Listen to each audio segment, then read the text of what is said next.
Now next point is boiling point elevation and concentration of solute. Now already we discussed that delta TB, that is elevation in boiling point, it is directly proportional to vapor pressure lowering, and already we know that lowering of vapor pressure as well as relative lowering of vapor pressure, it is a colligative property which depends upon number of solute particles. So delta P, it is directly proportional to molality.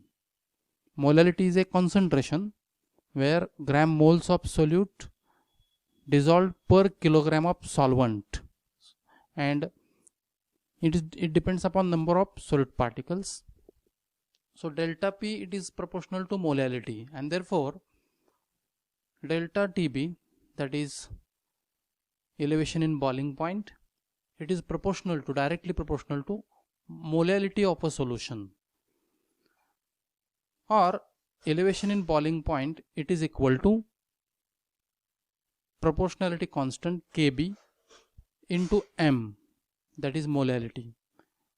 This Kb, it is nothing but ebullioscopic constant. This proportionality constant, it is called as ebullioscopic constant or elevation in boiling point constant. Now suppose there is a 1 molar solution, that is m is equal to 1. जर त्या सोल्युशनची molality 1 इतकी असेल तर actually ही term काय होईल, 1 m is equal to 1 and therefore delta TB, it is equal to Kb. So this equation, that is delta TB equal to Kb into m, it becomes delta TB, it is equal to Kb. हे कधी होईल, जर molality 1 असेल तर. And therefore for 1 molar solution we have delta TB, it is equal to Kb, and from this relation ebullioscopic constant, it is the elevation in boiling point of solution produced by 1 molar solution. म्हणजे Kb ची definition काय सांगते आपल्याला, ebullioscopic constant, it is the elevation in boiling point of solution produced by 1 molar solution. म्हणजे 1 molar solution चा जो boiling point असेल, त्याचा जो बॉइलिंग पॉइंट वाढलेला असेल, सॉल्व्हंट पेक्षा जास्त जो झालेला बॉइलिंग पॉइंट आहे, ती व्हॅल्यू म्हणजे काय, ebullioscopic कॉन्स्टंट. म्हणजे ebullioscopic कॉन्स्टंट फाइंड आउट करण्यासाठी 1 मोलर सोल्युशन घ्यावं लागेल, त्याचा बॉइलिंग पॉइंट फाइंड आउट करावा लागेल, आणि सॉल्व्हंट आणि सोल्युशन याच्यामधला जो डिफरन्स आहे, तो डिफरन्स म्हणजे आता काय असणार आहे, ebullioscopic constant, that is Kb. So this ebullioscopic constant Kb has a unit of Kelvin kilogram per mole. Now next point is molar mass of solute from the boiling point elevation. So we can determine the molar mass of solute or molecular weight of solute from boiling point elevation. Now already we know that delta TB, that is elevation in boiling point, it is equal to Kb into m, where Kb is a ebullioscopic constant and m is a molality. And molality is a concentration in which moles of solute dissolved per kilogram of solvent. म्हणजेच काय, मोलॅलिटीचा formula काय असेल, it is equal to N2, that is number of moles of solute, upon W1 in kilogram. W1 म्हणजे काय, weight of solvent, it must be in kilogram. तर हा ratio म्हणजे number of moles, सोल्यूटचे नंबर ऑफ मोल्स आणि weight of solvent in kilogram, हा ratio म्हणजेच काय असणार आहे, molality. But we know that N2, that is number of moles of solute, it is the ratio of weight of solute and molar mass of solute. म्हणजे N2 हे काय असणार आहे, N2 is equal to W2. W2 म्हणजे काय, weight of solute upon M2. M2 म्हणजे काय, molar mass of solute. ह्या दोन्हीचा रेशो म्हणजेच काय असणार आहे, number of moles of solute. And therefore molality is equal to W2 upon M2W1. म्हणजे इथं फक्त काय केलं आपण N2 is equal to W2 upon M2 ही व्हॅल्यू इथं काय केली सबस्टिट्यूट केलेलं आहे. So in short molality M it is equal to W2 upon M2W1. This W1 that is weight of solvent it must be in kilogram. आता molality ची जी ही value आपण find out केली किंवा हा फॉर्म्युला फाइंड आउट केला तो आपण या फर्स्ट इक्वेशन मध्ये यूज करणार आहे. म्हणजेच काय होईल delta TB that is elevation in boiling point this is equal to KB आणि मोलॅलिटी चा फॉर्म्युला आपण आत्ताच बघितला molality it is equal to W2 upon M2W1. म्हणजेच डेल्टा TB काय असेल delta TB is equal to KB into W2 by M2W1. This W1 that is weight of solvent it must be in kilogram. तर हा जर समजा ग्रॅममध्ये घेतली value ही वेट ऑफ सॉल्वंट जर ग्रॅममध्ये घेतली तर काय करावं लागेल या टर्मला 1000 न मल्टिप्लाय करावं लागेल कारण 1 kilogram equal to 1000 grams and therefore delta TB that is elevation in boiling point this is equal to KB into W2 into 1000. हा फॅक्टर कशासाठी आपण यूज केला आहे कारण वेट ऑफ सॉल्वंट आता काय घेणार आहे आपण ग्रॅममध्ये घेणार आहे. सो KB into W2 into 1000 upon M2W1. Now this W1 is in grams. तर प्रत्येक टर्मचं मिनिंग तुम्हाला माहित पाहिजे. N2 म्हणजे काय number of moles of solute. W2 म्हणजे काय weight of solute. M2 molar mass of solute. W1 wait of solvent. Delta TB elevation in boiling point आणि KB म्हणजे काय इबिलिओस्कोपिक कॉन्स्टंट. आणि हा फॉर्म्युला खूप महत्त्वाचा आहे. याच्यावरून आपल्याला बऱ्याच वेळेला M2 फाइंड आउट करायचं असतं. प्रॉब्लेम याच्यावर विचारला जातो. M2 म्हणजे काय मोलर मास ऑफ सोल्यूट. बाकीच्या टर्म्स दिलेल्या असतात. या फॉर्म्युल्यावर आपण प्रॉब्लेम सॉल्व करणार आहे पुढे. हा महत्त्वाचा फॉर्म्युला आहे. Now next point is depression in freezing point. This is the third colligative property depression in freezing point. त्याच्या अगोदर फ्रीजिंग पॉइंट म्हणजे काय. Freezing point it is a temperature at which liquid and solid are in equilibrium and these two phases have the same vapour pressure.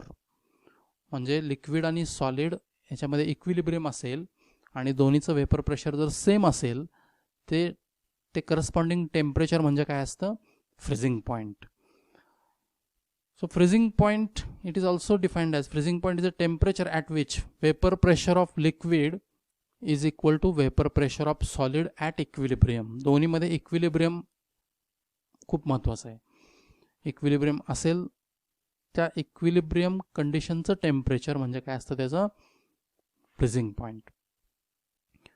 Now it is general observation that the freezing point of solution containing non-volatile solute it is always lower than that of pure solvent. म्हणजे pure सॉल्वंटच्या freezing पॉईंटपेक्षा सोल्युशनचा freezing point ज्या सोल्युशनमध्ये non volatile solute आहे किंवा non electrolyte solute आहे अशा सोल्युशनचा freezing point काय असतो नेहमी कमी असतो. It is always lower than the freezing point of pure solvent. तर प्युअर सॉल्वंटचा फ्रीजिंग पॉईंटचा सिम्बॉल काय आहे डेल्टा प्युअर सॉल्वंटचा फ्रीजिंग पॉईंटचा सिम्बॉल काय आहे TF0 आणि freezing point of solution it is denoted by TF and TF0 it is always greater than TF and therefore this difference that is TF0 minus TF this is nothing but delta TF that is the depression in freezing point. So depression in freezing point is given by this formula delta TF this is equal to TF0 minus TF. Now again the concept of freezing point depression it can be understood by vapor pressure lowering. आता पुन्हा हा graph आपण consider करतोय. Actually in this graph vapor pressure it is plotted along the y-axis and temperature is plotted again along the x-axis. It is plotted along the x-axis. Now already you know that the vapor pressure of solution, it is always lower than the vapor pressure of solvent. And suppose solution contain non-volatile non-electrolyte solute. Now first of all you consider the curve CD. Actually this is for solvent. And first of all you consider point D. So at point D there is a liquid solvent which has a highest vapor pressure and corresponding temperature is comparatively high.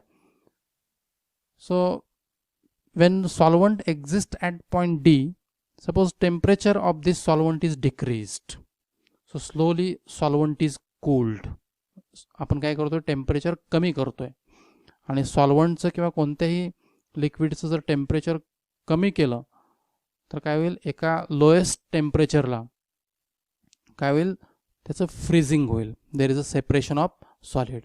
And suppose from D slowly temperature is lowered and at point B there is a separation of solid, or at point B there is a freezing is started. So this point B, it is the freezing point of pure solvent, that is TF0. It is a freezing point of pure solvent, because at this point B there is an equilibrium between liquid solvent and solid, and vapor pressure of both the phases, that is solid and liquid, it is same, and the corresponding temperature, it is the freezing point of solvent. Now when liquid, that is the solvent, pure solvent, is cooled without disturbance, then liquid will exist up to point C, and this liquid is called a super cooled liquid. So from B to C, when liquid solvent is cooled without any disturbance, ideally, then there is an existence of liquid up to point C, that is called as supercooled liquid. Now consider solution containing non-electrolyte solute, and you consider point F. So at point F, corresponding temperature is comparatively high, vapor pressure is also high, and suppose this solution is cooled, then its vapor pressure decreases, and at point E there is a freezing of solution, and at point E liquid solution is in equilibrium with solid, because there is a crystallization at point E, and therefore point E is a temperature at which vapor pressure of liquid solution is equal to vapor pressure of solid, and the corresponding temperature, it is the freezing point of solution, that is TF. Now here you can see the TF, it is less than or lower than TF0. It means there is a lowering of freezing point. म्हणजे सॉल्व्हंटच्या freezing point पेक्षा सोल्युशनचा freezing point काय आहे, कमी आहे. आणि हा दोन्हीतला फरक म्हणजे काय आहे, तो डेल्टा TF आहे, delta TF.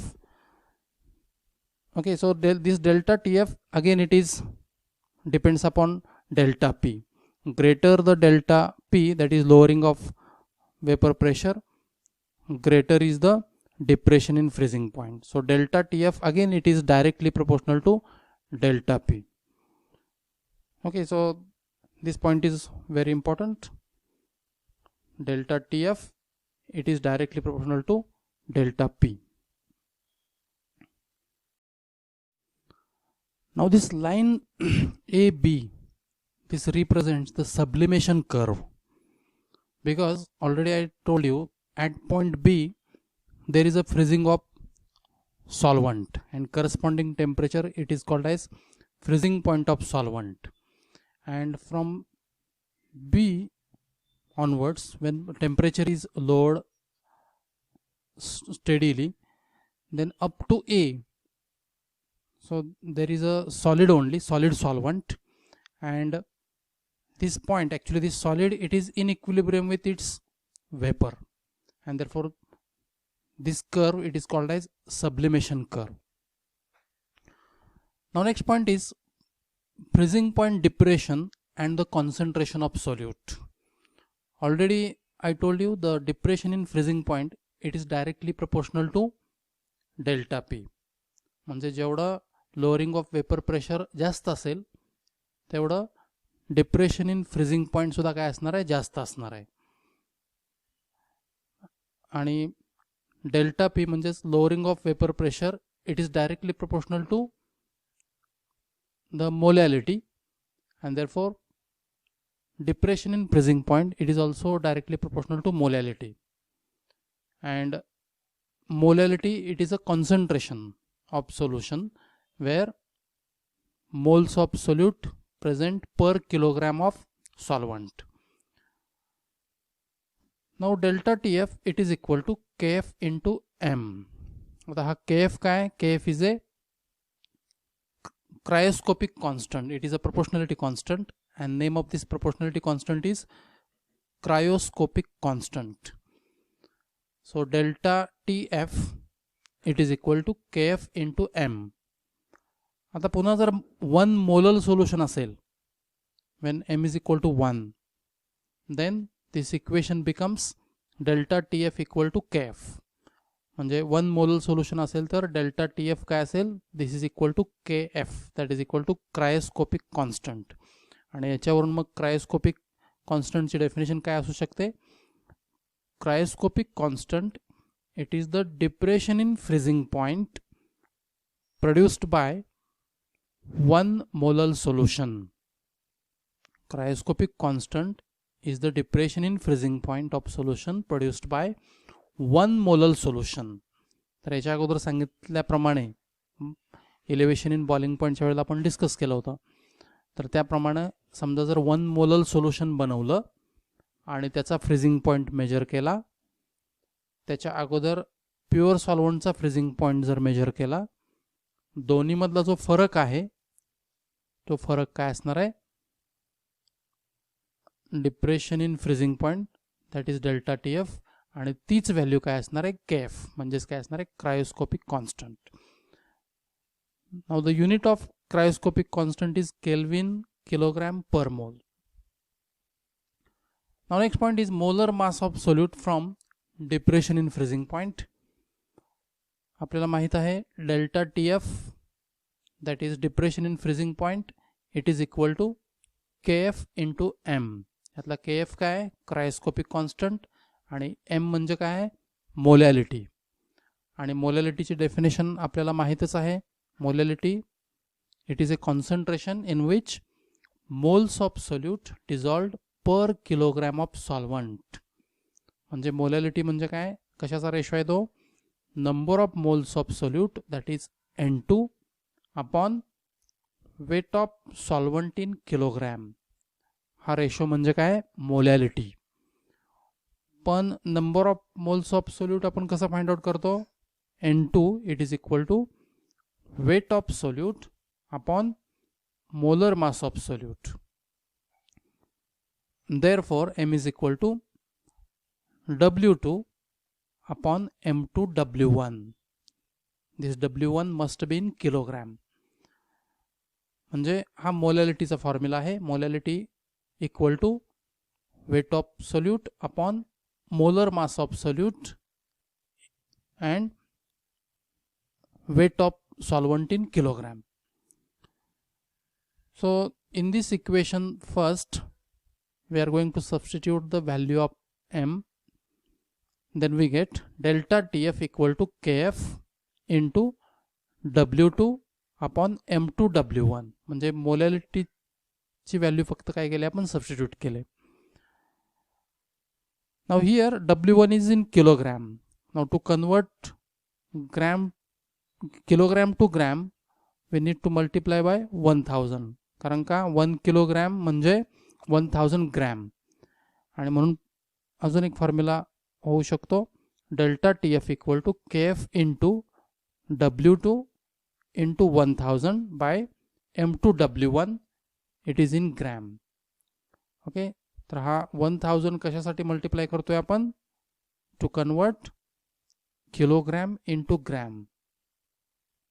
And these are the terms. N2 is the number of moles of solute, W2 is a weight of solute, M2 is molar mass of solute, W1 is a weight of solvent, delta TF depression in freezing point, KF is a cryoscopic constant.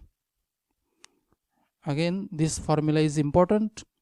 By using this formula we can find out the molar mass of solute provided other terms are given. तर याच्यावर problems विचारले जाऊ शकतात exam मध्ये. Now next important colligative property, that is osmotic pressure.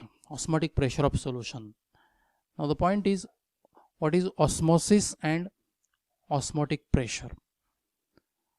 Now Greek meaning of osmosis is to push, and osmosis, it is a spontaneous flow of solvent molecules from solvent side to solution side, or spontaneous flow of the molecules from less concentrated solution to higher concentrated solution through semi-permeable membrane. It is called as osmosis. तर actually osmosis ही term समजण्यासाठी दोन compartment consider करावे लागतील. समजा पहिल्या कंपार्टमेंटमध्ये काय solvent आहे आणि ह्या दुसऱ्या कंपार्टमेंटमध्ये काय सोल्युशन आहे. So these two compartments are separated by means of semi permeable membrane. दोन्हीच्या मध्ये काय आहे, सेमी परमेबल मेम्ब्रेन. आता हे सेमी परमेबल मेम्ब्रेन म्हणजे काय हे आपण पाहणार आहे. Actually semi permeable membrane, it is a membrane which allows to pass the solvent molecules through it and not the solute molecules. That membrane is called as semi-permeable membrane. म्हणजे असं membrane की जे फक्त solvent molecule, ज्यामधून solvent molecule फक्त पास होतात, solute molecules पास होत नाहीत, असे मेम्ब्रेन म्हणजे काय, सेमी परमेबल मेम्ब्रेन. आता सॉल्वंट मॉलिक्यूल्स का पास होतात त्याच्यामधून, सोल्यूट मॉलिक्यूल का पास होत नाहीत, तर याला रिझन असं आहे की सोल्यूट मॉलिक्यूलचं मॉलिक्युलर वेट जास्त असतं.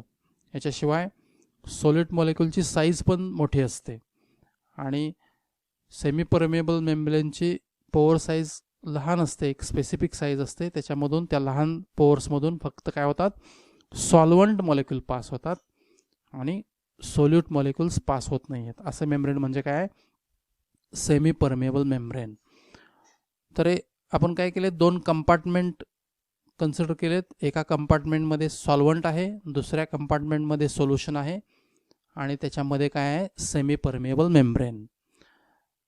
Now when these two liquids, that is solvent and solution, kept for long time, then solvent molecules will pass through semi-permeable membrane towards solution side, and therefore the spontaneous flow of solvent molecules from solvent to solution, this is called as osmosis. This process is called as osmosis. Actually he process जर continue राहिली तर काय होईल, right side कंपार्टमेंटमध्ये म्हणजे सोल्युशनच्या कंपार्टमेंटमध्ये लिक्विडची level वाढेल आणि सॉल्वंटच्या कंपार्टमेंटमध्ये लिक्विडची level काय होईल, कमी होईल. समजा पुन्हा दोन कंपार्टमेंट आहेत. आता लेफ्ट साईड कंपार्टमेंटमध्ये सोल्युशनच आहे आणि राईट साईड कंपार्टमेंटमध्ये पण सोल्युशनच आहे. But in first compartment there is a solution of lower concentration. In right side compartment there is a solution of higher concentration. म्हणजे या लेफ्ट साईड कंपार्टमेंटमध्ये समजा 0.01 मोलर शुगर सोल्युशन आहे आणि राईट साईड कंपार्टमेंटमध्ये 5 molar sugar solution आहे, म्हणजे right side कंपार्टमेंटचं concentration काय आहे, सोल्युशनचं कॉन्सन्ट्रेशन जास्त आहे. When two solutions are separated by means of semi-permeable membrane, then always there is a flow of solvent molecules from lower concentrated solution to higher concentrated solution.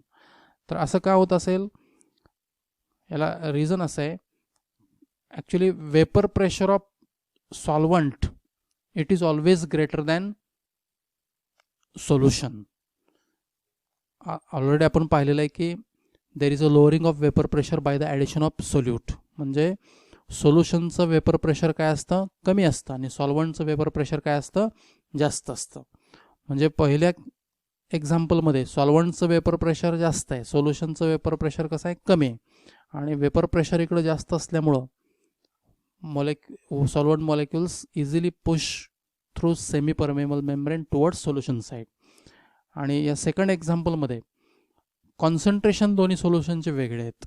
Mug lower concentrated सोल्युशनचं vapour pressure थोडंसं काय असणार आहे, जास्त असेल, आणि higher concentrated सोल्युशनचं vapour pressure काय असणार आहे, कमी असेल. Because lowering of vapour pressure depends upon number of solute particles. Solute particle जर जास्त असतील तर लोअरिंग काय असेल, जास्त असेल. So as again there is a difference in vapor pressure. To the left side vapor pressure is more, to the right side vapor pressure is less. Solvent molecules easily get pushed from right side compartment to left side compartment to right side compartment, that is from solution of lower concentrated to solution of higher concentration. So this osmosis, it is due to difference in vapor pressures in two compartment.